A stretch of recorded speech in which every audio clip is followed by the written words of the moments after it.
Okay okay break తీసుకోండి. అంత గట్టిగా టైల్ పెట్టుకొని అసలు ఈ టైంలో రెడీ రావడం ఏంటో.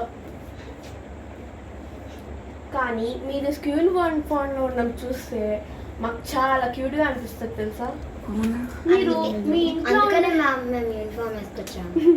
మీరు మీ ఇంట్లో ఉండేదానికన్నా ఎక్కువ టైము స్కూల్లోనే ఉంటారు. ఆ విషయం తెలుసా. మీరు మీ పేరెంట్స్తో ఉండే టైం కన్నా టీచర్స్తోనే ఎక్కువ ఉంటారు. అందుకే టీచర్స్ని మీకు సెకండ్ పేరెంట్స్ అంటారు. మిమ్మల్ని కొట్టడమో తిట్టడమో మా ఇంటెన్షన్ అస్సలుకి కాదు. మిమ్మల్ని అనే ప్రతి దానిలో మాకు బాధేస్తూ ఉంటుంది.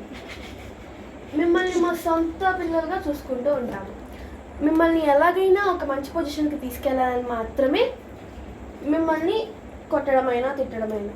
మీ పేరెంట్స్ మిమ్మల్ని ఎలా అయితే నిందిస్తారో మేము అలాగే నిందిస్తాము. అంతేగాని మీ మీద ఏమాత్రం కోపం కాదు.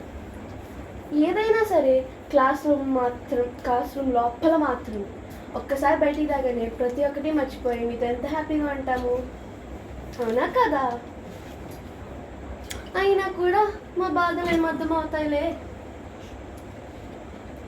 అలా ఏం కాదు మేడం.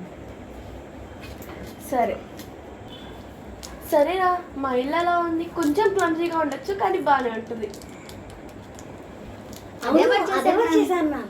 అది నాకు గిఫ్ట్ ఇవ్వడానికి మీ పక్క సెక్షన్ వాళ్ళు చేశారా. ఓ అవునా. సరే, ఇంకేంటి సంగతులు? ఏం లేదు మ్యామ్. అవును, నువ్వు స్కూల్కి వచ్చి చాలా రోజులు అవుతుందిగా, ఏంటి రావట్లేదు ఈ మధ్య? అది కాదు మ్యామ్,